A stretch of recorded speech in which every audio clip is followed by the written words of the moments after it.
Les éclats de rire fusèrent comme des éclats de verre brisé, transperçant l'air étouffant de la salle de bal parisienne, où les lustres en cristal projetaient des reflets moqueurs sur les visages hilars.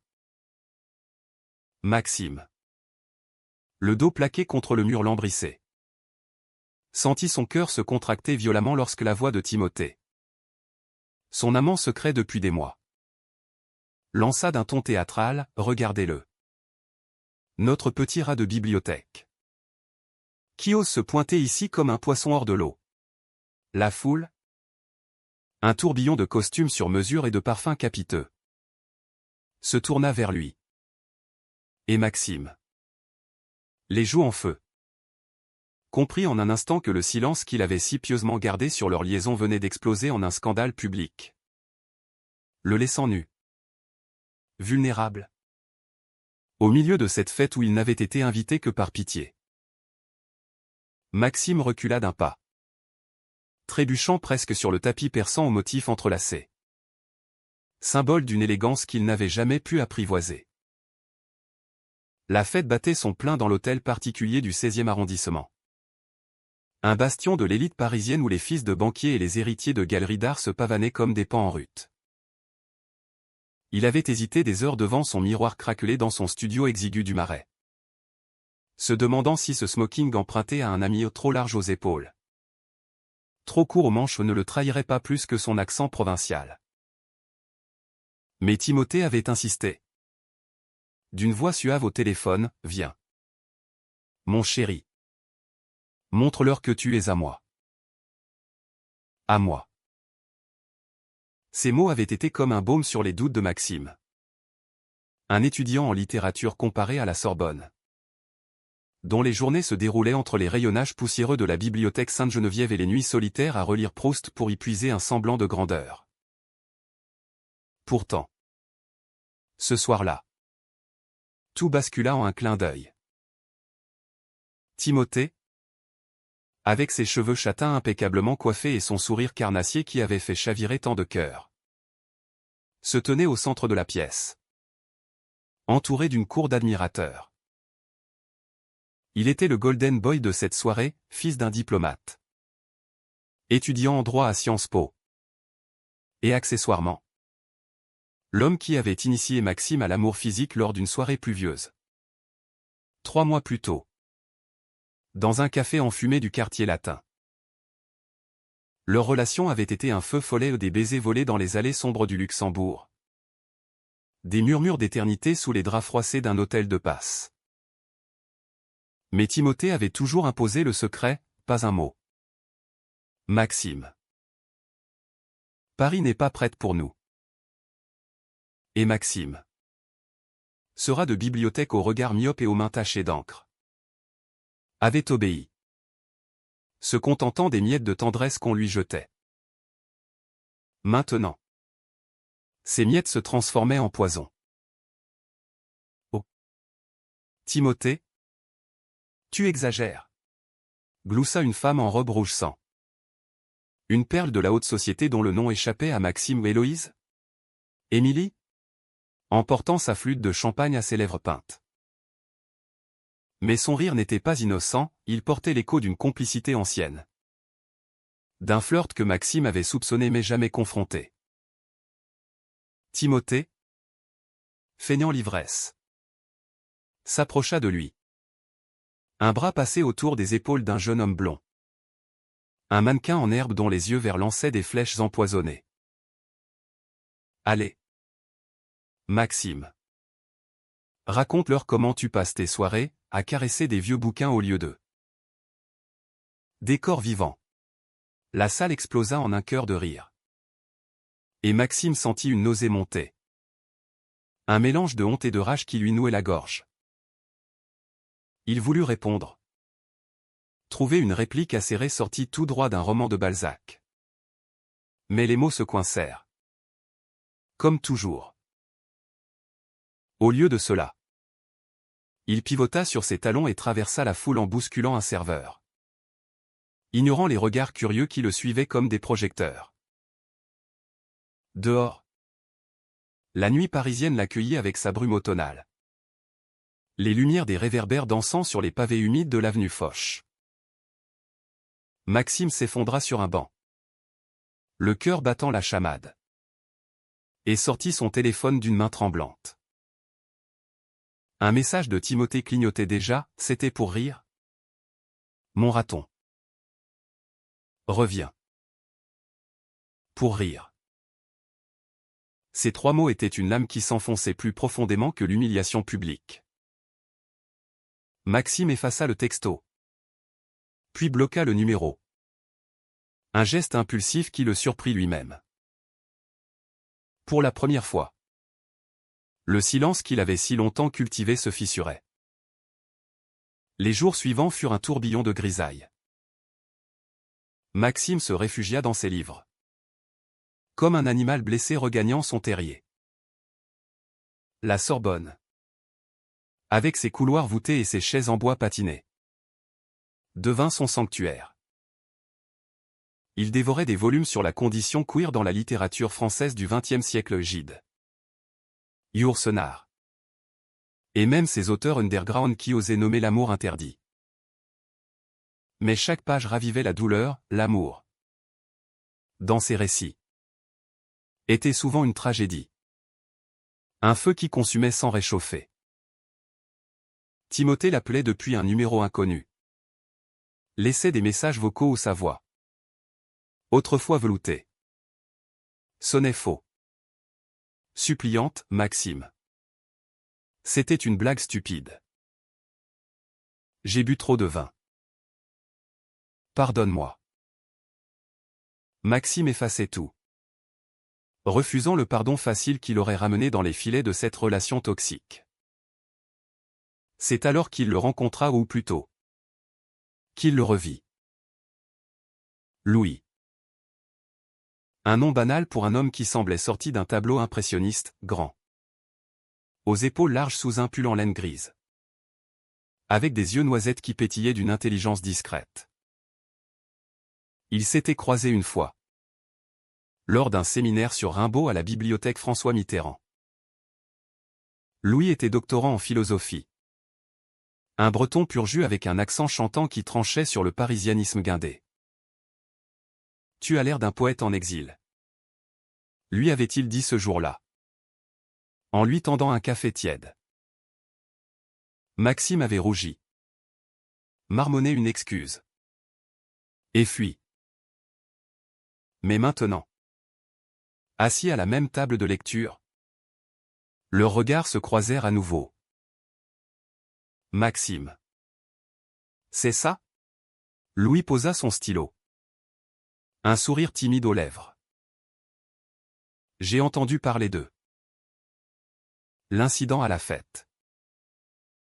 Paris est un village. Tu sais. Maxime se raidit. Prêt à une nouvelle moquerie. Mais les yeux de Louis étaient doux. Dépourvus de jugement. Je suis désolé. Ça devait être infernal. Au lieu de se refermer.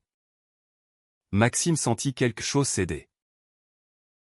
Pour la première fois depuis des jours. Il parla vraiment parla. Il raconta la trahison. Les rires. Le silence imposé. Louis écouta. Hochant la tête. Sans interrompre. Le silence. C'est l'arme des puissants. Murmura-t-il enfin. Mais toi. Tu refuses. C'est du courage. Ça. Leur amitié naquit ainsi. Dans l'ombre des rayonnages. Entre des discussions sur Sartre et des pauses cigarettes sous la pluie fine. Louis était différent de Timothée, pas de paillettes. Pas de pause. Il vivait dans un appartement modeste près de Bastille. Rempli de vinyles de jazz et de plantes en pot qui défiaient l'hiver urbain. Un soir, après une projection de Brokeback Mountain au cinéma du Champeau, un choix ironique. Songea Maxime. Ils marchèrent le long de la Seine. Les épaules se frôlant presque. L'amour. C'est comme la liberté, ça fait mal avant de guérir, dit Louis, sa voix portée par le vent. Maxime s'arrêta, le cœur serré. Et si je suis trop brisé pour ça? Louis se tourna vers lui. Effleura sa joue d'un geste hésitant. Alors? On répare ensemble. Le premier baiser survint une semaine plus tard. Dans l'appartement de Louis. Au milieu d'un débat enflammé sur l'homosexualité chez Verlaine. Les mots s'en mêlèrent. Les corps se rapprochèrent. Et soudain, les lèvres de Louis étaient sur les siennes douces. Urgentes? Sans la possessivité de Timothée. Maxime se laissa emporter. Les mains tremblantes sur la nuque de Louis. Sentant pour la première fois qu'il n'était pas une proie, mais un égal. Cette nuit-là, ils firent l'amour lentement, avec une tendresse qui effaçait les cicatrices. Louis murmurait des poèmes bretons à son oreille. Et Maxime, pour la première fois, se sentit vu vraiment vu. Au-delà des livres et des silences. Mais Paris, cette ville de lumière trompeuse, ne tolère pas les happy ends faciles. Timothée réapparut comme un fantôme vengeur. Lors d'une exposition à la Biennale des Antiquaires où Maxime accompagnait Louis. Traître, siffla Téilan les apercevant enlacés devant une sculpture grecque. Tu oses me remplacer par ce plouc provincial? Les mots étaient venimeux. Et la jalousie crachait son fiel. Maxime sentit la panique monter. Mais Louis serra sa main, laisse-le. Il n'a plus de pouvoir sur toi. Pourtant, les graines du doute étaient semées.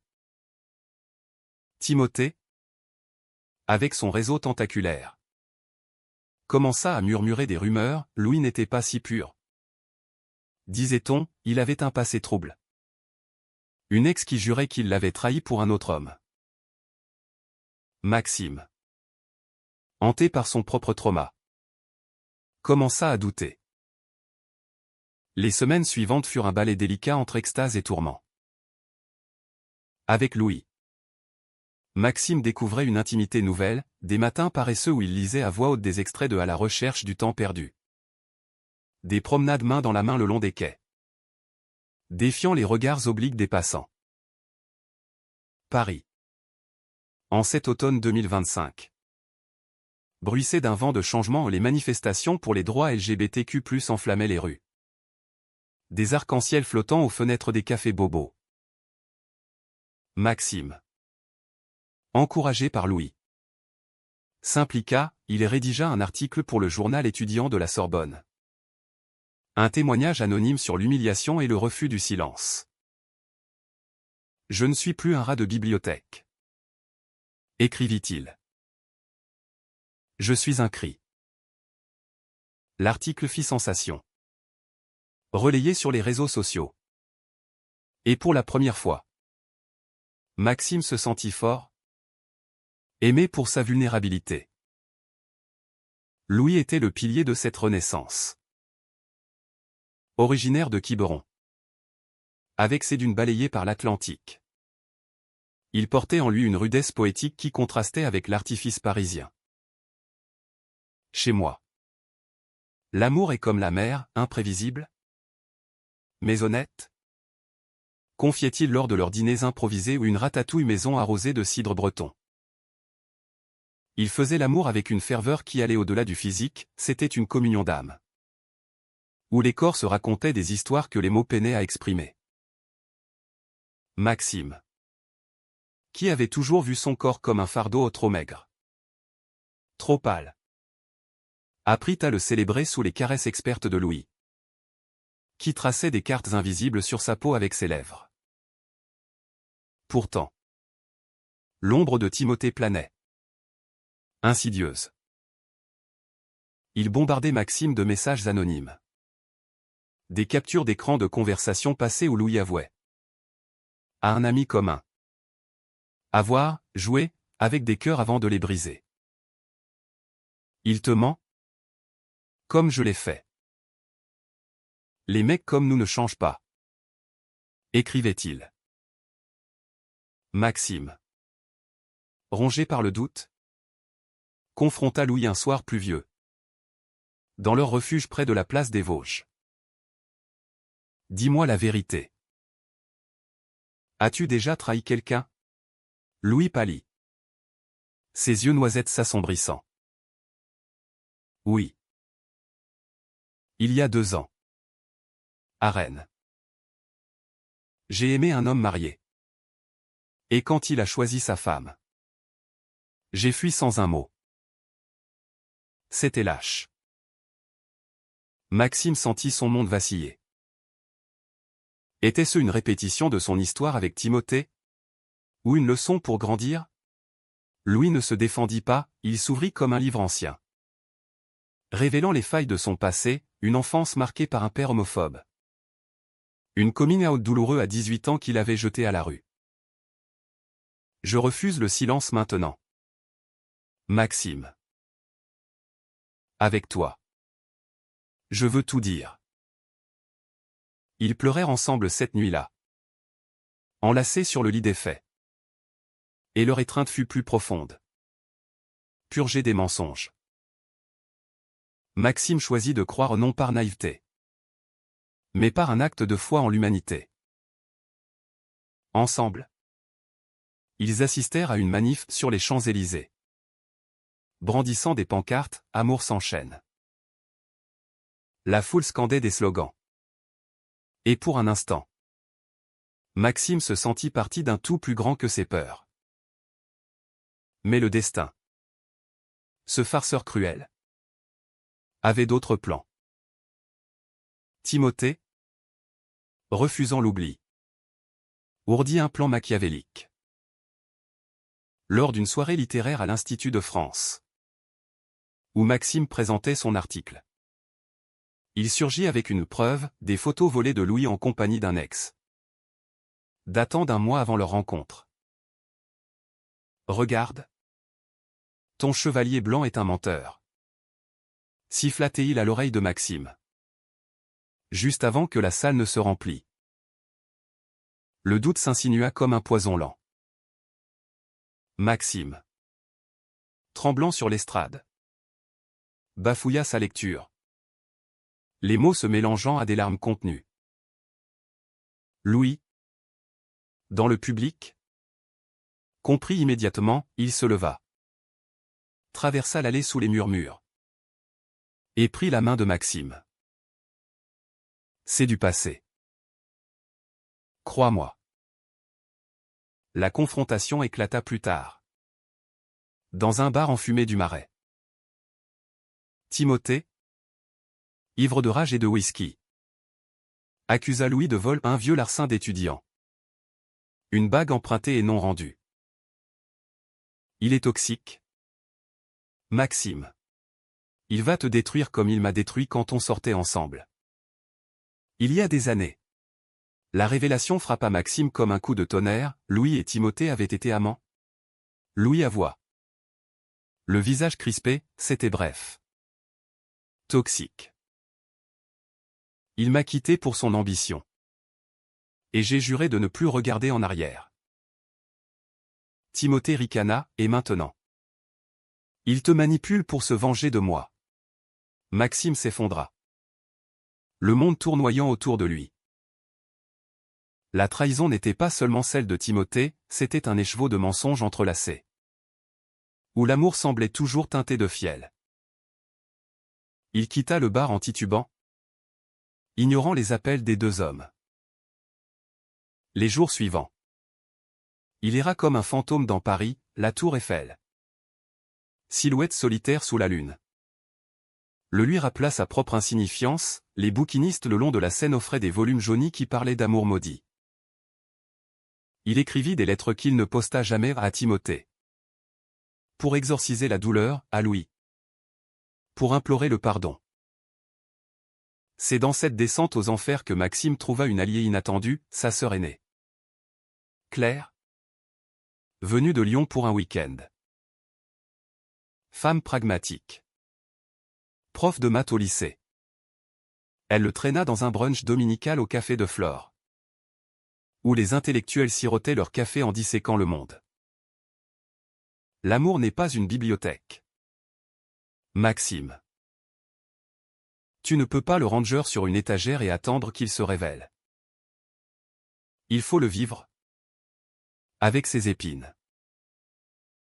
Ces mots, simples et francs, percutèrent.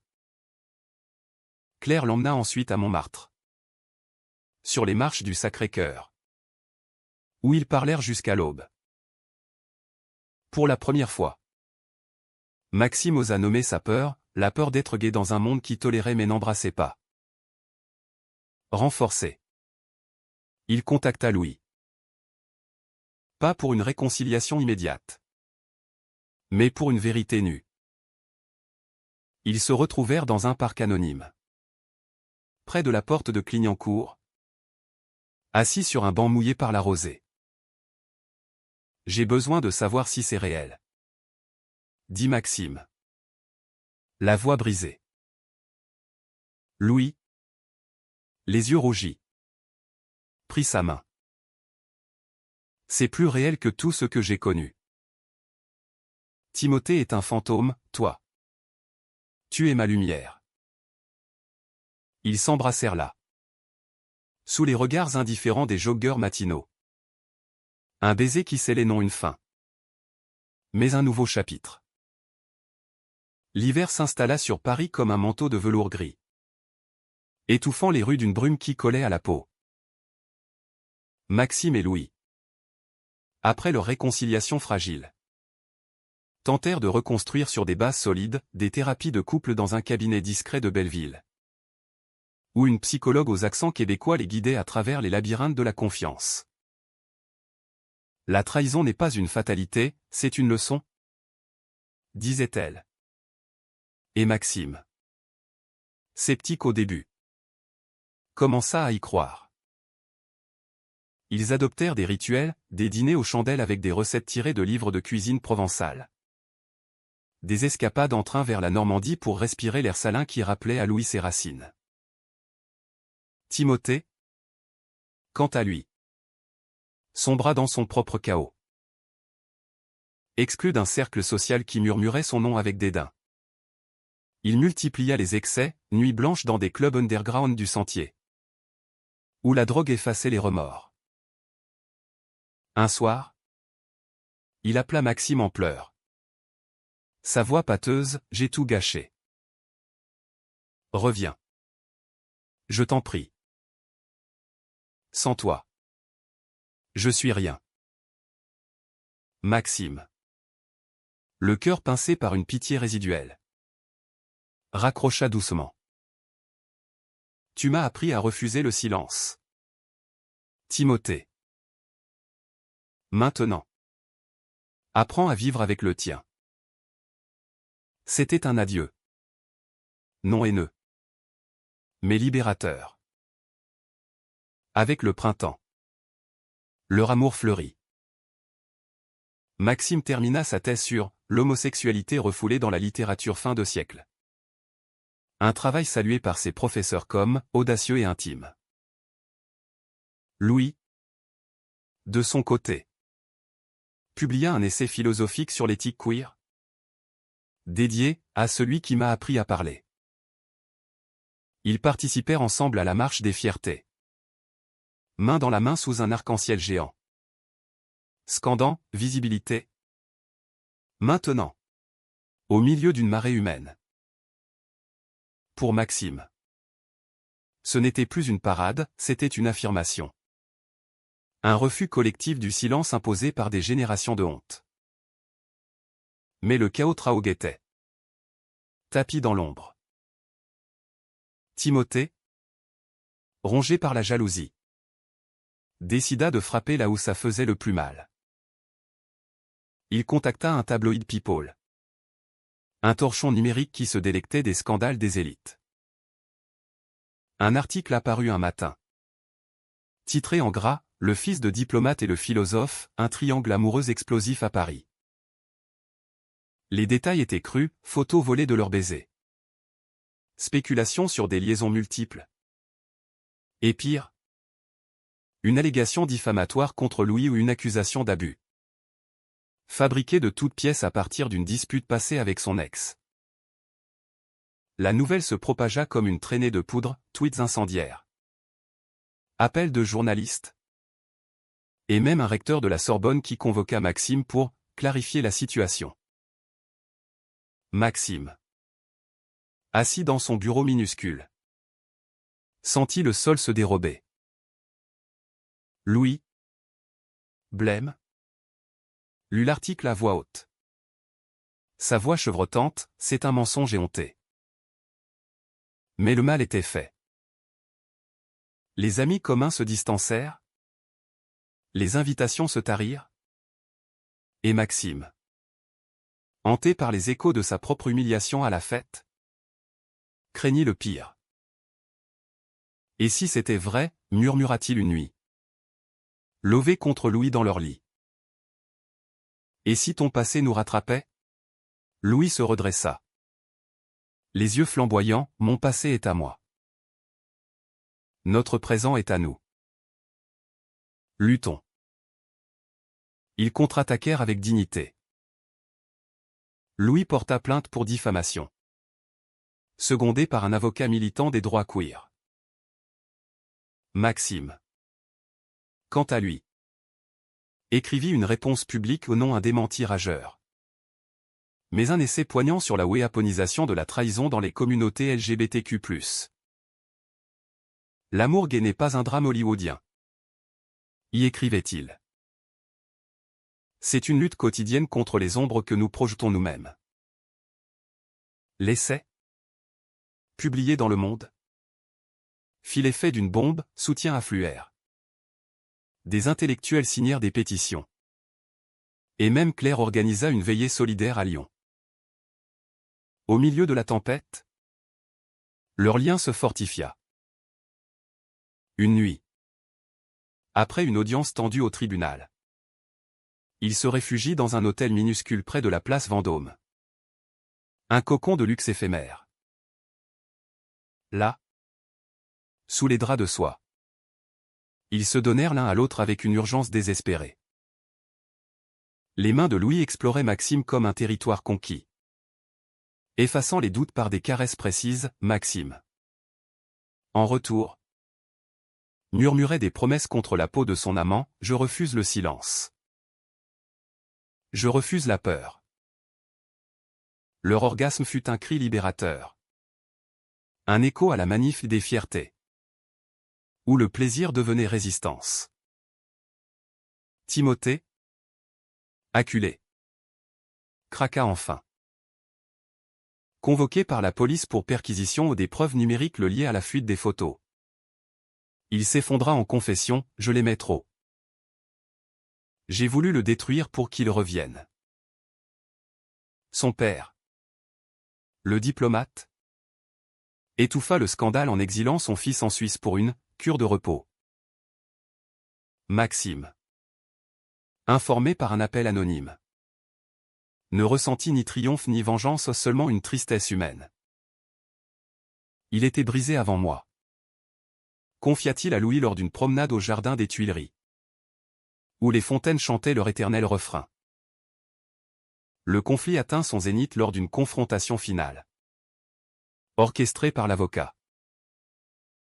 Dans un café neutre du 5e arrondissement, Timothée apparut. Amaigri. Les traits tirés. Pardonne-moi. Maxime. J'étais jaloux de ton courage. Les mots étaient sincères. Pour une fois. Dénués de manipulation. Maxime, flanqué de Louis, répondit d'une voix ferme, le pardon n'efface pas la douleur.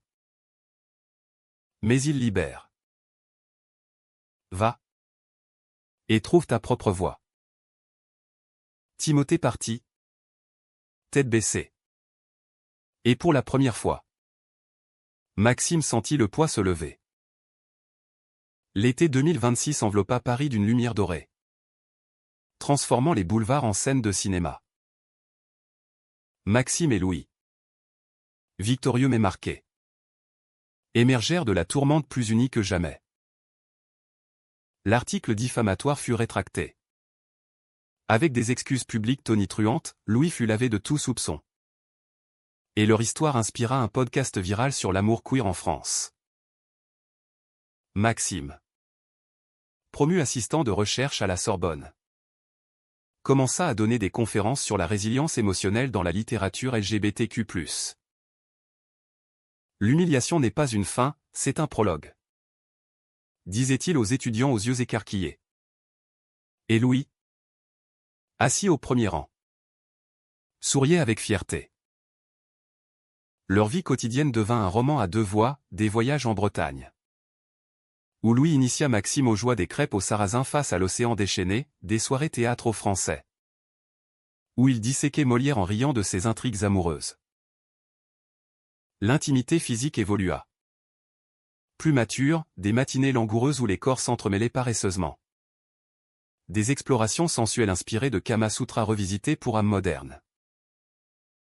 Maxime apprit à dominer parfois, à prendre l'initiative avec une assurance nouvelle.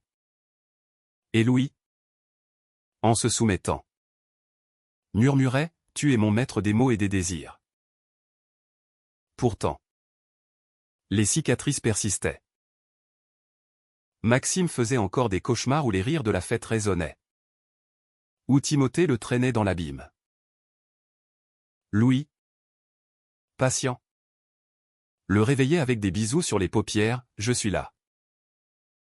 Toujours. » Il consultait toujours la psy, transformant les séances en rituels d'amour, partager un secret par semaine. Un geste de vulnérabilité.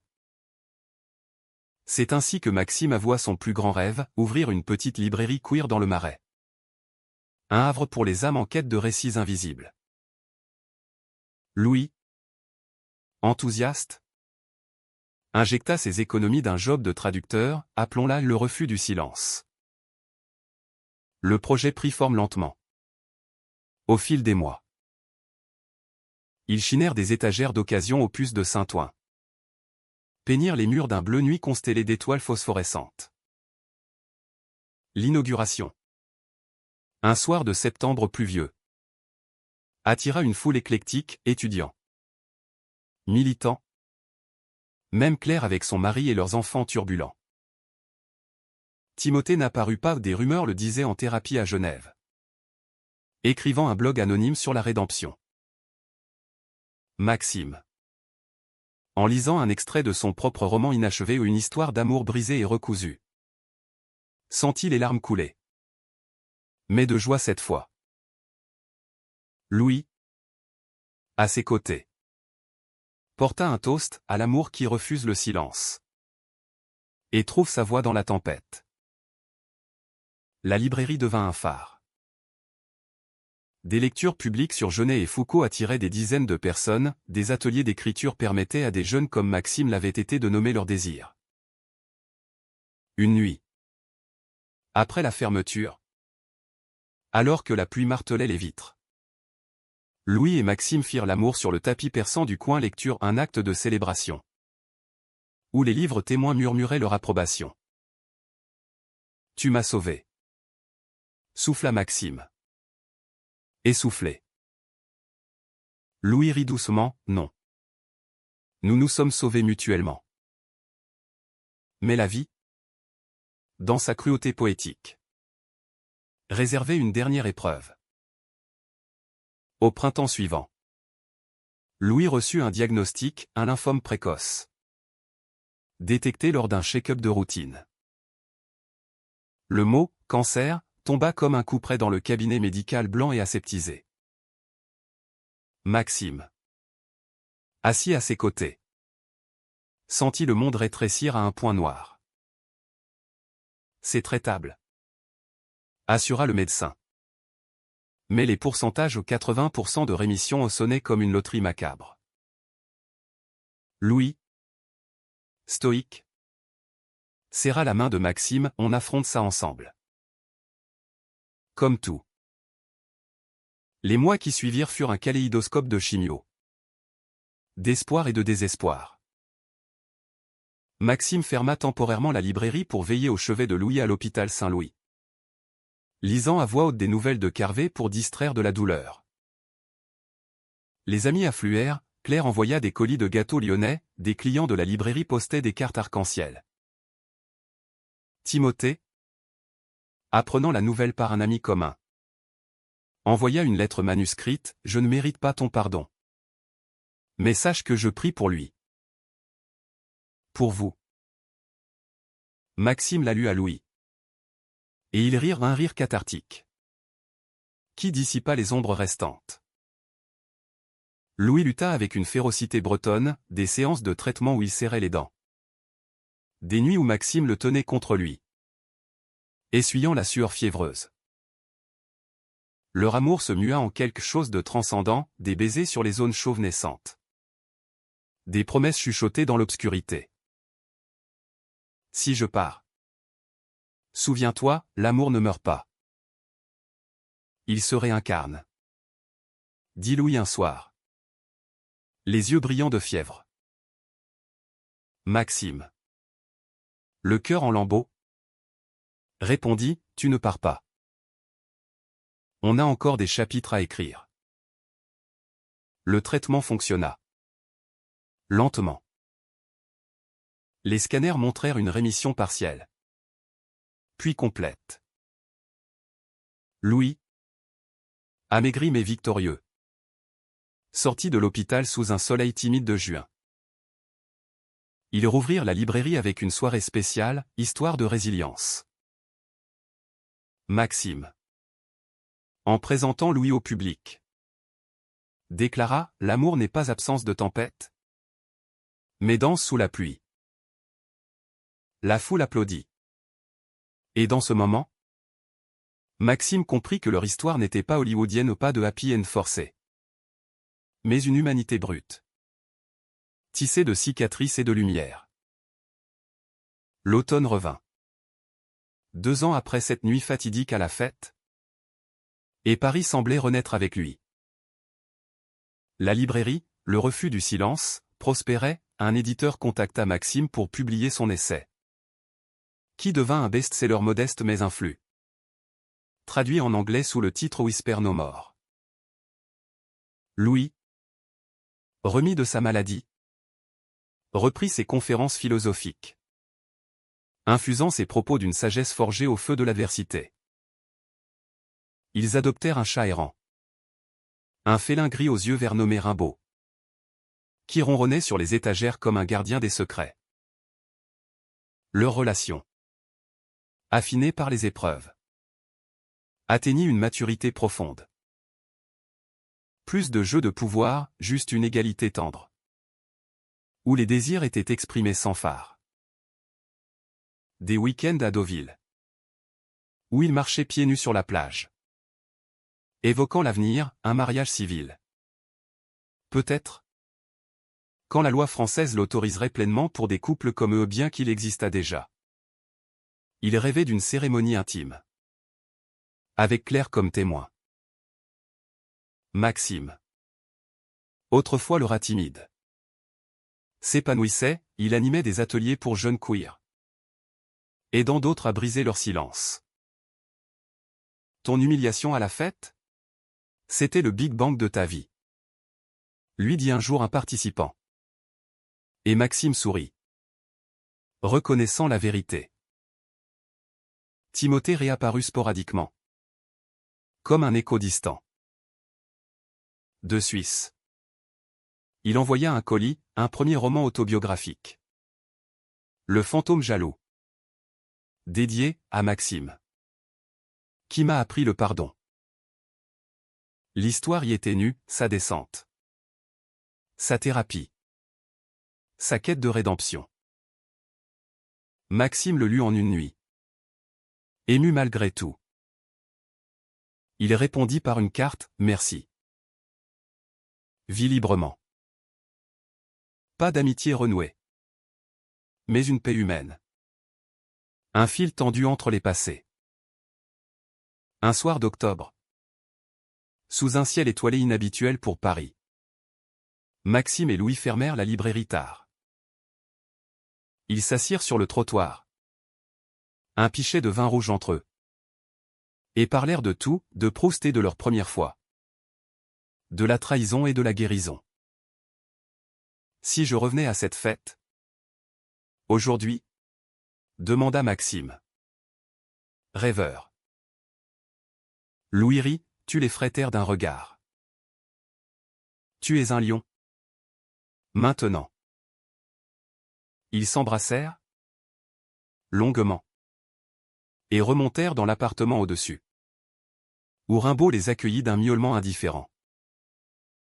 Cette nuit-là, leur amour fut une symphonie, lent, passionné, imprégné de gratitude. Les corps, marqués par le temps, une cicatrice de chimio sur l'épaule de Louis.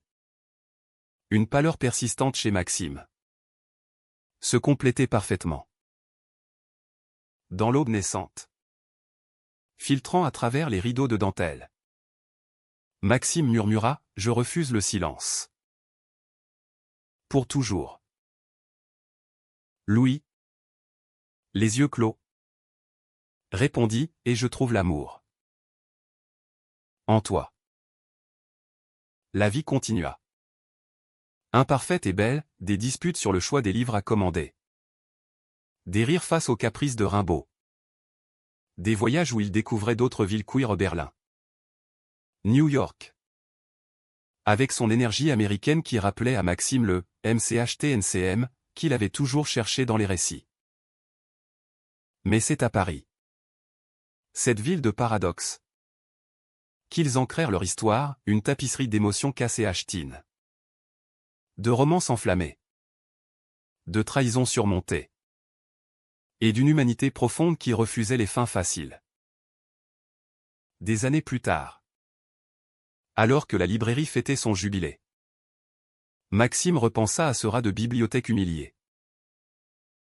Il n'était plus là, à sa place. Un homme entier. Aimé. Qui avait transformé le silence en symphonie. Et dans les yeux de Louis, il vit l'avenir, non une bique ACH, mais une célébration continue de l'amour gay. Libre.